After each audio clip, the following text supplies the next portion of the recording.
आप देख रहे हैं डार्क फाइल्स। तो चलिए बढ़ते हैं आज की इस कहानी की ओर। बात बहुत सालों पहले की है। डॉक्टर रमेश चंद्र अपनी डॉक्टरी की डिग्री हासिल कर पहली नौकरी की पोस्टिंग पाकर रायपुर छत्तीसगढ़ से 300 किलोमीटर दूर एक छोटे से गांव हरिपुर के सरकारी अस्पताल के लिए निकलता है।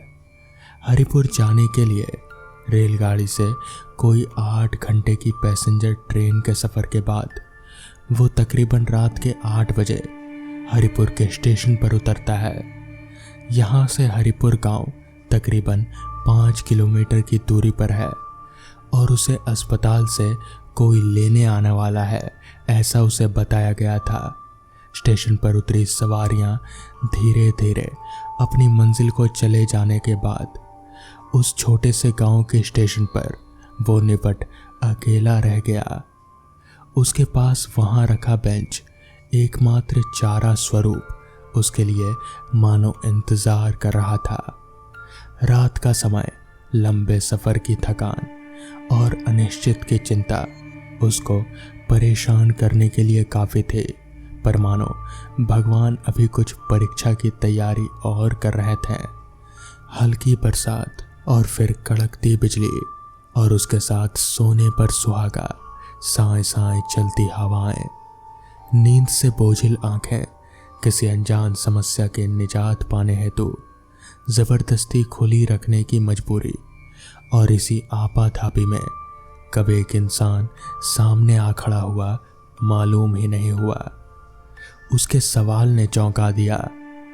आप ही अस्पताल के नए डॉक्टर साहब हैं क्या? इस लाजमी सवाल को सुनकर भी वो पूरी तरह से चौंक गया और उसने अपने सामने खड़े उस इंसान को ऊपर से नीचे तक भरपूर नज़र से देखा। फिर अपनी मनोस्थिति को छुपाते हुए थोड़ी कड़क आवाज़ में पूछा, इतनी देर? गाड़ी तो 8 बजे आती है, अभी समय क्या हुआ है मालूम है? उसने तुरंत जवाब दिया, माफ़ करें, मैं वो नहीं जिसको आपको लेने के लिए भेजा गया हो। मैं एक सीरियस मरीज को लेकर गया था अस्पताल और वहाँ मालूम हुआ आप नहीं पहुँचे, लेकिन गाड़ी आ चुकी है। मैं जानता था, समझ गया कि आप यहीं पर बैठे होंगे, किसी के आने का इंतज़ार कर रहे होंगे, तो मैं लेने आ गया जिससे उस मरीज़ को आप बचा सकें। बस आप जल्दी चलें। तेजी से उसने सामान रखा और डॉक्टर रमेश को साथ लेकर निकला।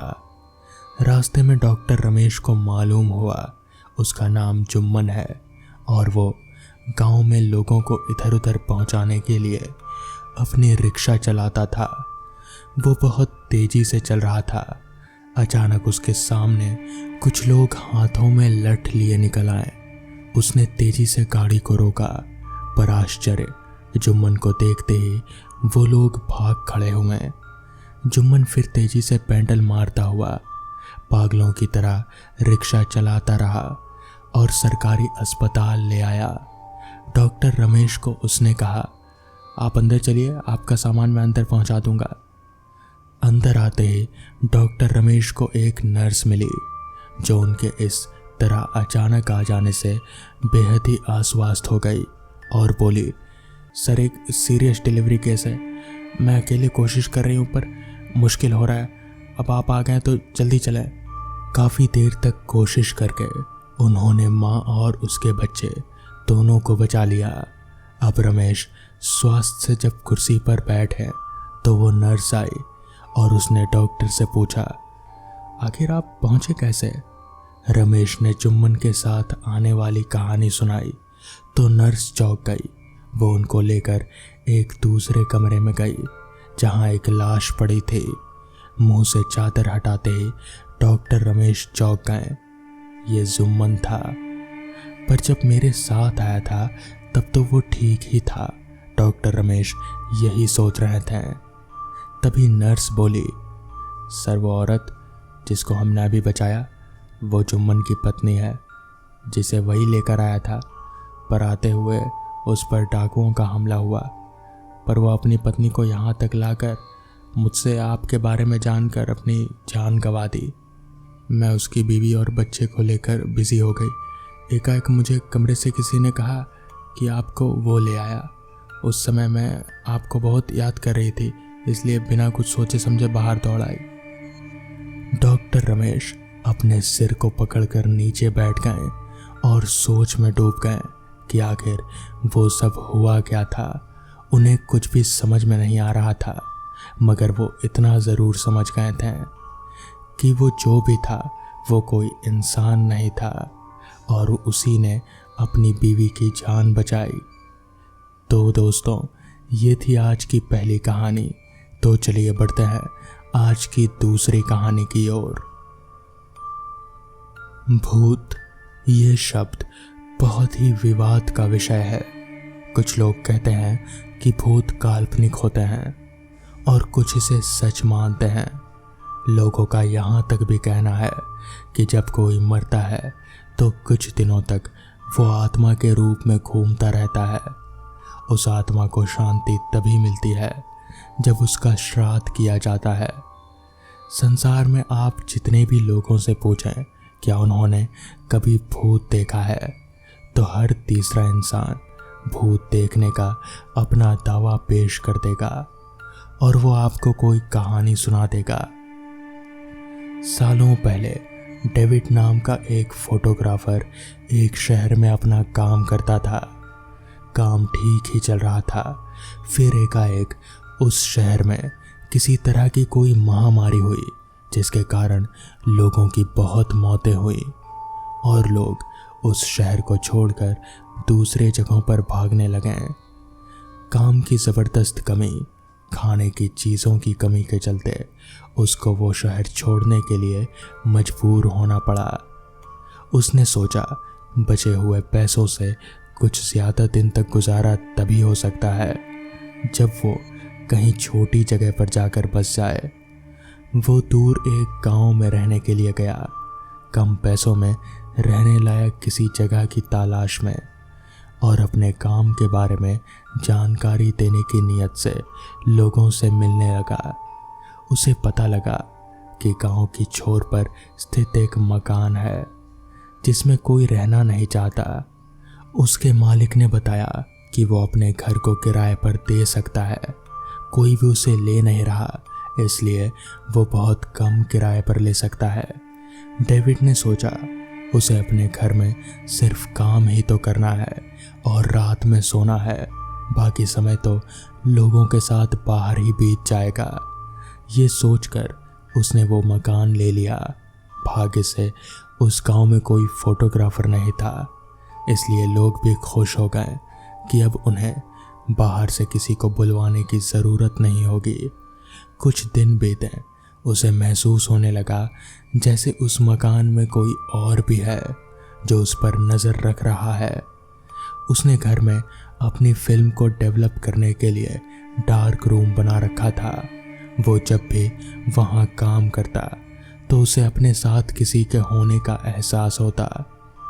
एक दिन वो जब सोकर उठा तो देखा उसका जूता जो बिस्तर के पास ही वो रखता था वो दूसरे कमरे में पड़ा था। उसे बहुत गुस्सा आया। उसने ज़ोर से कहा, देख तू जो भी है, मैं जब तुझे कोई तकलीफ़ नहीं दे रहा तो तुझे क्या दिक्कत है? मुझे कोई मेरा जूता यहाँ वहाँ करे बिल्कुल पसंद नहीं। बोलकर वो बाजार के लिए निकल गया।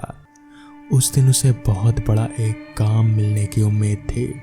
काम के साथ काफ़ी पैसा बयाना मिलने से वो एक नया जूता खरीद कर लाया और प्यार से बोला कि आज वो बहुत खुश है क्योंकि बड़ा काम मिला है, इसलिए वो एक नया जूता खरीद कर लाया है उसके लिए। अगले दिन से वो जूता कभी कहीं तो कभी कहीं और फिर कहीं और दिखता, पर डेविड का जूता फिर उसकी जगह से एक बार भी नहीं हिला। इस तरह से दोनों में एक अजीब सा रिश्ता हो गया और दोनों बिना तकलीफ दिए एक दूसरे के साथ रहने लगे। पर अभी भी डेविड जब भी डार्क रूम में काम करता तो उसे किसी के होने का एहसास होता। दिन बीतते गए। एक बार गांव के एक बड़े आदमी की बेटी की शादी में डेविड को फोटोग्राफी का काम मिला। बहुत पैसे का काम था। शर्त केवल कि शादी के अगले दिन ही सुबह विदा होने से पहले फोटो डेवलप करके देना होगा। शाम को फोटो लेकर वो घर आकर रील को धोकर डेवलप करके सूखने को टांग देता है। दिन भर की थकान दूर करने के लिए थोड़ी देर सोने की बात सोचकर खटिया पर लेट जाता है और फिर कब उसकी आंख लग जाती है उसे पता ही नहीं चलता। हड़बड़ाकर उठकर देखता है तो सुबह हो चुकी होती है।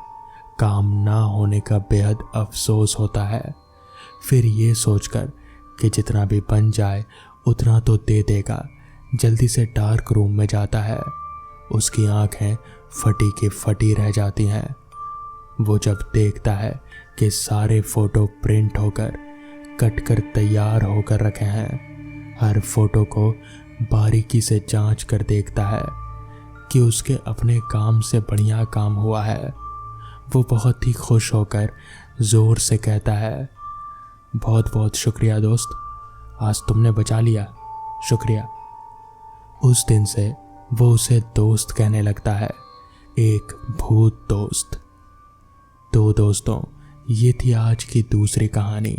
तो चलिए बढ़ते हैं आज की तीसरी कहानी की ओर। प्रताप अपनी ऑटो रिक्शा लिए ऑटो स्टैंड के बाहर खड़ा था और किसी सवारी का इंतजार कर रहा था। मगर आज मौसम खराब होने के चलते ज्यादा सवारियां नजर नहीं आ रहे थे। उसके अलावा ऑटो स्टैंड पर और कोई ऑटो था भी नहीं। रात भी काफी हो चुकी थी। सभी लोग अपने अपने घर जा चुके थे, ये सोचकर कि आज सवारी मिलना बहुत ही मुश्किल है। प्रताप भी यही सोच रहा था कि अब उसे कोई सवारी मिलने नहीं वाली, इसलिए उसने अपना ऑटो चालू किया और घर की ओर चल पड़ा। रास्ते पर दूर दूर तक उसकी ऑटो के अलावा और कोई गाड़ी या फिर और कोई इंसान नजर नहीं आ रहा था। बारिश बहुत तेज थी।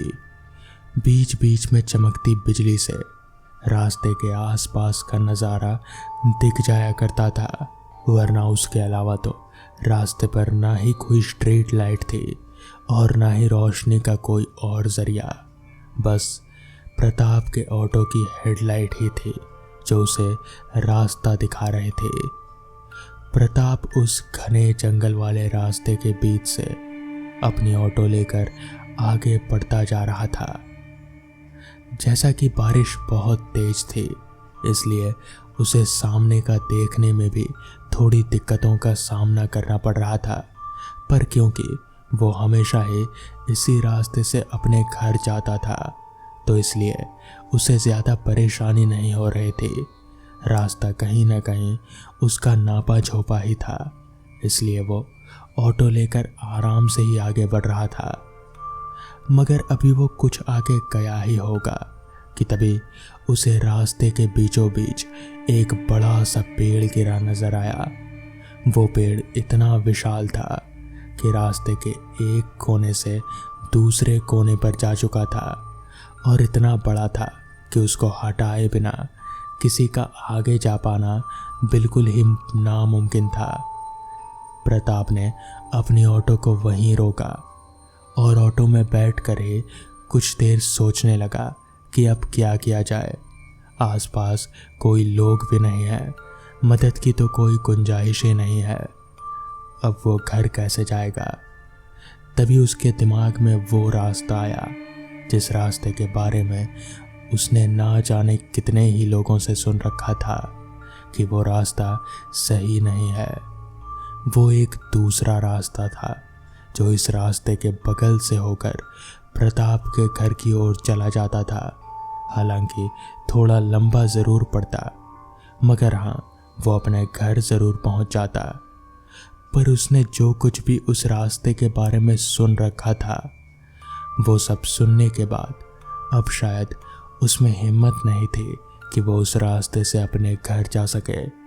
लोगों का मानना है कि उस रास्ते पर कुछ तो अजीब है वो रास्ता इंसानों के लिए ठीक नहीं, रात में तो बिल्कुल भी नहीं। पर प्रताप को अपने घर भी पहुंचना था। वो यहाँ इस तरह ऑटो में बैठकर पूरी रात नहीं गुजारना चाहता था, इसलिए उसने हिम्मत करके अपनी ऑटो को उस रास्ते पर उतार लिया। वो रास्ता उस पहले वाले रास्ते से भी ज़्यादा सुनसान और डरावना नजर आ रहा था। ऊपर से वो रास्ता थोड़ा पतला भी था, इसलिए ऑटो चलाने में उसे थोड़ी मुश्किलों का सामना करना पड़ रहा था। सड़क थोड़ी टूटी फूटी और ऊबड़ खाबड़ किस्म की थी। ऑटो में काफ़ी झटके भी लग रहे थे, मगर प्रताप बस इस बारिश में किसी तरह अपने घर पहुंच जाना चाहता था। वो भगवान का नाम जपते हुए आगे बढ़ने लगा। तभी उसे ऐसा महसूस हुआ कि जैसे एकदम से कोई उसकी ऑटो के सामने से गुजर गया हो। उसने एकदम से ऑटो रोक दिया। डर की एक लहर उसके पूरे शरीर में दौड़ गई, मगर फिर उसने सोचा कि हो सकता है शायद इसी डर की वजह से उससे कुछ वहम हो रहा है। उसने वापस से ऑटो चालू किया और हनुमान जी का नाम लेकर ऑटो को आगे बढ़ा दिया। वो काफ़ी तेजी से उस रास्ते पर ऑटो भगाए जा रहा था। उसे कहीं ना कहीं कुछ एहसास तो हो रहा था अजीब सा, मगर उसने उस एहसास पर ज़्यादा ध्यान नहीं दिया। ज़्यादा ध्यान ऑटो चलाने पर दिया कि कहीं रास्ते में कोई हादसा ना हो जाए। वो अभी ऑटो चला ही रहा था कि तभी उसकी नज़र ऑटो के रियर व्यू मिरर पर गई। तो उसने उस मिरर से पीछे जो देखा, वो देखकर उसका दिल मानो पल भर के लिए मुंह में आ गया था।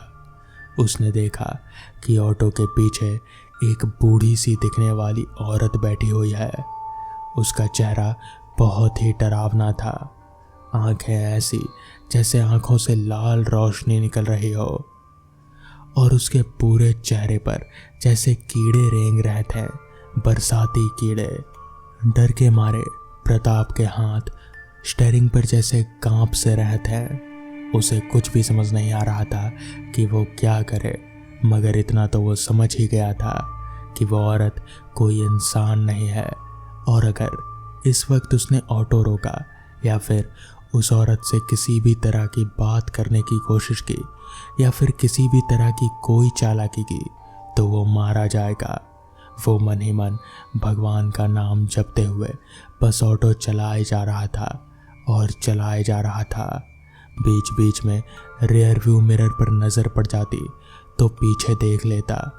वो बुढ़िया जैसे किसी बुत की तरह चुपचाप अपनी सीट पर बैठी बाहर देख रहे थे। प्रताप ने ऑटो चलाना जारी रखा और चलते चलते एक वक्त ऐसा आया जब प्रताप ने रियर व्यू मिरर से पीछे देखा तो उस बुढ़िया को नहीं पाया। उसने मन ही मन भगवान को धन्यवाद दिया और ऑटो लेकर तेजी से अपने घर की ओर चल पड़ा। घर पहुंचकर उसने राहत की सांस ली, मगर आज तक उसे वो हादसा कभी भी समझ नहीं आया कि आखिर वो बुढ़िया थी कौन और वो प्रताप के ऑटो में चढ़ी क्यों।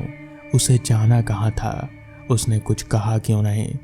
क्या वो प्रताप को मार सकती थी, तो फिर मारा क्यों नहीं। यही सब सवाल प्रताप के दिमाग में आज भी चलता रहता है। तो दोस्तों, ये थी आज की कहानियाँ। अगर आपको ये कहानियाँ पसंद आई हों तो वीडियो को लाइक और चैनल को सब्सक्राइब करना ना भूलें। तो मैं आपका दोस्त आर्यन जल्द ही मिलूँगा आपसे ऐसी ही नई कहानियों के साथ। तब तक के लिए अपना ख्याल रखें।